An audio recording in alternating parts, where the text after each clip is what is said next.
Salut à tous, petite vidéo complémentaire à la vidéo précédente sur l'AG3 où je vais vous présenter une interface de monitoring que j'ai mis sur GitHub aussi en public, hein, le lien est en description, qui va permettre d'avoir une meilleure interface pour monitorer nos programmes justement sur la grille et ça nous montre comment aussi faire du monitoring à partir d'une API avec aussi auto-rafraîchissement et tout. On va voir le code avant. Je vais vous présenter aussi ce qui est en cours dans la prochaine vidéo, donc je vous invite à vous abonner si ce n'est pas fait pour ne pas la rater, hein.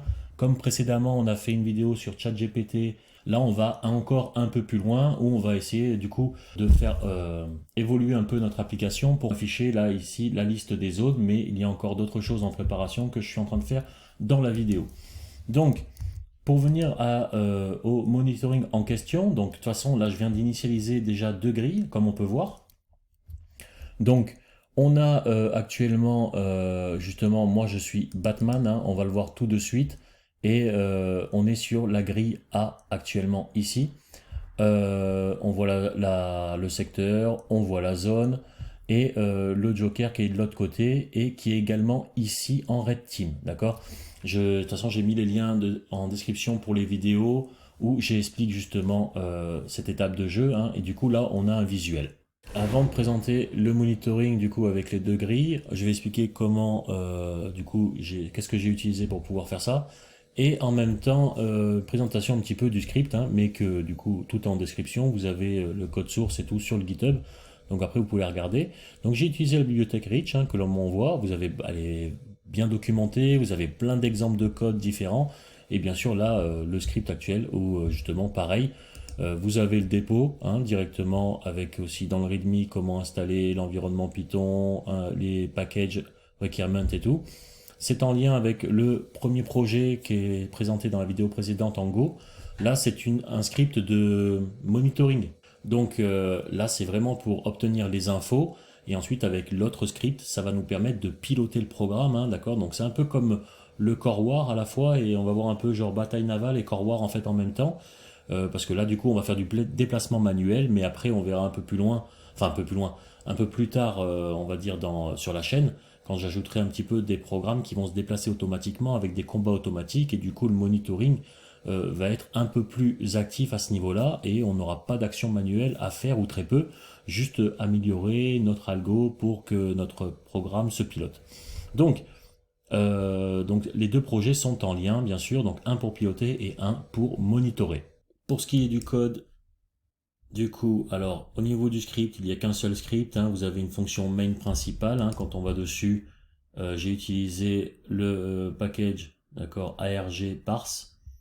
Ça nous permet d'utiliser tous les arguments qu'on a besoin, comme l'ID, le secret ID, pour avoir les informations de notre programme, pouvoir faire des scans sur la zone actuelle et les différents API, hein, les IP pour les API, la grille A, la grille B et la grille actuelle où on indique du coup tous ces paramètres. Ensuite on les utilise, enfin ils vont être utilisés dans nos différentes fonctions. Pour ça on va utiliser aussi schedule qui va nous permettre justement de faire un rafraîchissement de notre application au niveau du terminal tout en exécutant toutes les 5 secondes nos différentes fonctions qui vont être du coup rafraîchies. On va avoir les nouvelles données après avoir effectué les requêtes vers l'API.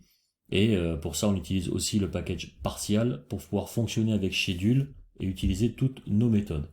Donc pour ça, du coup, on a mis on met une méthode dans une variable qu'on en appelle. Donc pour ça qu'on va cliquer sur celle-ci, à laquelle on a donné tous nos paramètres, hein, et en utilisant la méthode partiale, ainsi de suite, on envoie la méthode refresh grid directement avec tous les paramètres. C'est celle qui va être notre fonction principale qui va justement générer tous les tableaux.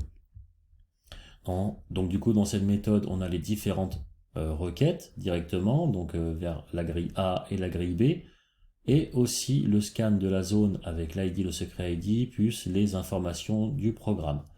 Ensuite, on va un peu plus loin pour les différentes générations, voilà, des tables, hein, directement, où ça va nous fournir tous les tableaux, là par exemple, pour pouvoir les afficher les uns à côté des autres, hein. Il y a une façon de pouvoir les afficher en dessous ou sur le côté. Vous voyez, donc là c'est tous côte à côte. directement et on a juste du coup la bibliothèque Rich qui est utilisée pour pouvoir générer juste un tableau et le CT. Du coup, on a un exemple voilà, d'utilisation d'appel vers une API avec un retour JSON sur lequel nous allons le manipuler pour pouvoir utiliser la bibliothèque Rich justement pour pouvoir voir l'affichage de monitoring. Donc, on va fermer le code et par exemple, alors, je ne vais pas me déplacer tout de suite. Donc j'ai déjà un programme normalement qui est chargé. D'accord? Voilà, il est chargé, mais il est nulle part. Donc si je veux utiliser, on a déjà vu, de toute façon, on a après la création, c'est dans la première vidéo, après la création d'avoir créé un programme, on a un JSON. D'accord? Donc par exemple là, en ligne de commande, si je ne veux pas afficher tout le JSON, je peux faire un cat. Je vais mettre en grand, par exemple, un cat en ligne de commande qui me permet d'afficher tout le JSON d'un coup. Mais si on veut, par exemple, là, pour gain de place avec le monitoring, par exemple, afficher juste les infos que l'on veut, je fais juste la commande hid qui va m'afficher que le début. Donc par défaut, elle a 10 lignes et moi, je vais en mettre juste 3 sur Batman. Voilà. Donc, je veux l'ID, le secret ID. Donc moi, je l'avais déjà seté avant de toute façon.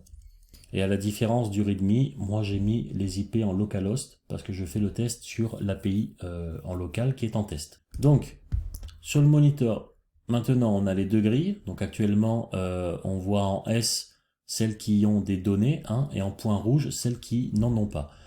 Si un programme se met sur celle en point rouge, d'accord, il n'est pas visible, c'est ce qu'on va voir tout à l'heure. Il y aura une croix pour les programmes, pour les zones qui seront activées. Donc ça veut dire avec un programme ou plusieurs programmes dessus. Ici, on a les numéros des zones et ici, les numéros des secteurs, ceux que l'on voit ici. Là, ensuite, on a toutes les informations de la zone, donc les cellules, s'il y a de l'énergie, et bien sûr, nos cellules à nous, et bien l'énergie que l'on a, nos valeurs, et ici, un indicateur qui va nous servir lors des combats. Ici, on a aussi des informations de navigation qui nous dit si on est en train de naviguer ou pas, et quel team on est. Donc là, on va faire un déplacement de programme directement. Donc je vais déplacer déjà le Joker parce qu'il se déplace plus lentement. Et on va regarder les zones qui sont actives. Donc je vais faire un move parce que le Joker est en team rouge. Mais je vais vérifier que le Joker, il est bien chargé aussi. Voilà. Il est bien chargé. Donc lui, je vais lui faire un move directement. Et on a dit qu'il était en 0,5. Donc 0-Z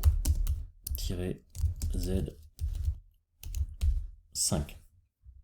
Donc apparemment il va arriver dans 24 secondes. Voilà. Donc on va le voir normalement afficher une croix en haut quand il va arriver. Et on va déplacer Batman en 1-0.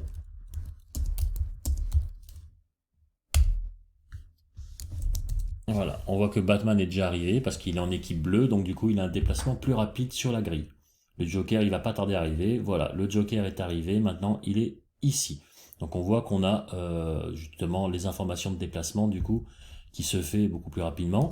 Je vais faire passer le Joker sur l'autre grille directement qui lui il sera en équipe bleue à ce moment-là. Donc normalement je vais voir si voilà, tac. Et on va le mettre en quick move sur la zone là-bas. On va se mettre en 2-4. Et du coup, on voit qu'il y a aussi le Joker maintenant qui est ici. Bien sûr, lors du monitoring, je ne sais pas si je l'ai expliqué, mais là on le voit.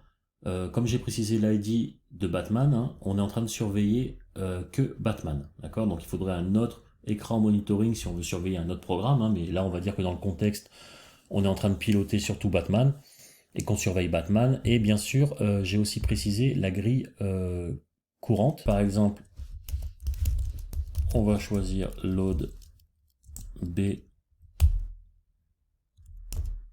Batman en red team.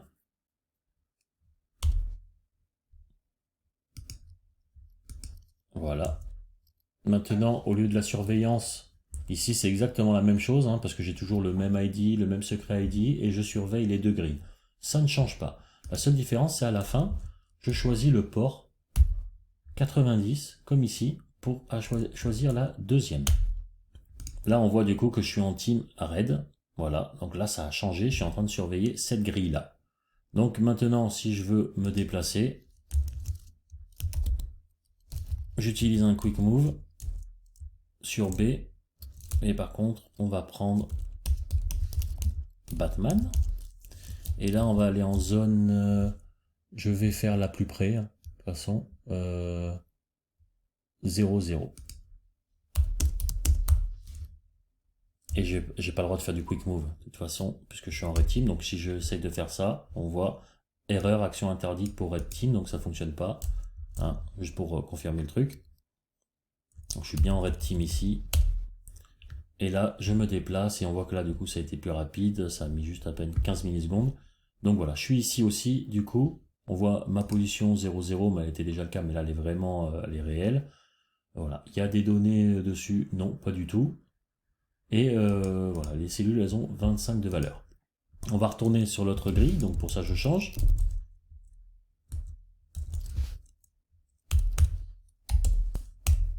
« 80.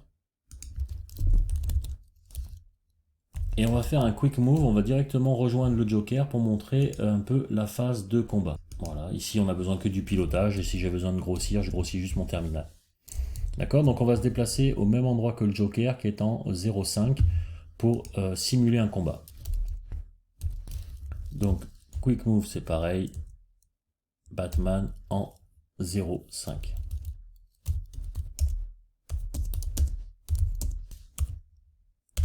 Donc on a la même croix directement sur la même zone, parce que du coup on a deux programmes comme j'ai dit. Donc du coup on voit bien que du coup on a juste cette zone qui est active parce qu'il y a deux programmes dessus. Il faudrait que je vérifie l'énergie, ça m'étonne qu'il n'y ait pas d'énergie. Je vais scanner ici. Voilà, comme j'ai dit, vous voyez, je grossis au besoin. Donc là j'ai besoin de scanner, d'avoir des informations. Donc non, il y a de la data. Ah si, je vois pourquoi. C'est moi qui me suis trompé. Je me suis trompé dans le script, donc ça je dois corriger. C'est pas du tout ça. Il doit prendre le nombre de données dans le tableau et pas le nombre d'énergie. Voilà pourquoi c'est toujours affiché 0. Donc erreur. Du coup c'est mal affiché ici. Alors, là je viens de le remarquer.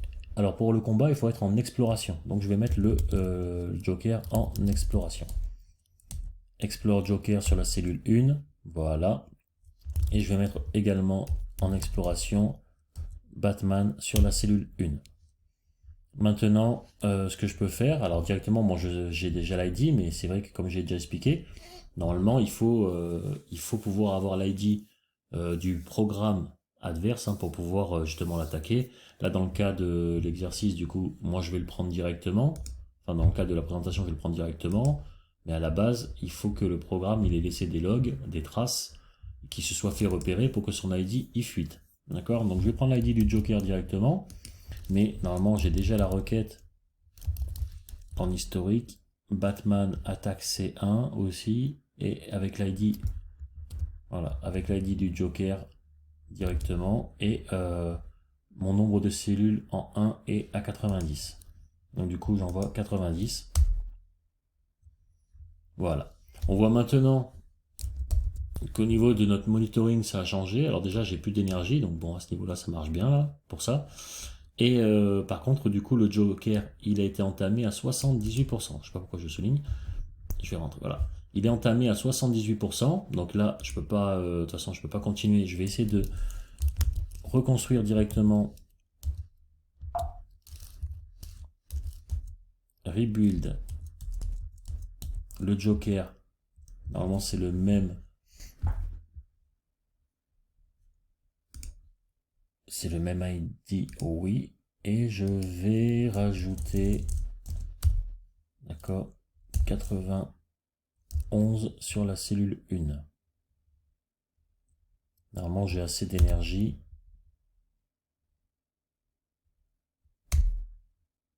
Voilà, je suis revenu à 100%, mon statut, il est OK. Vous voyez, donc ça fonctionne.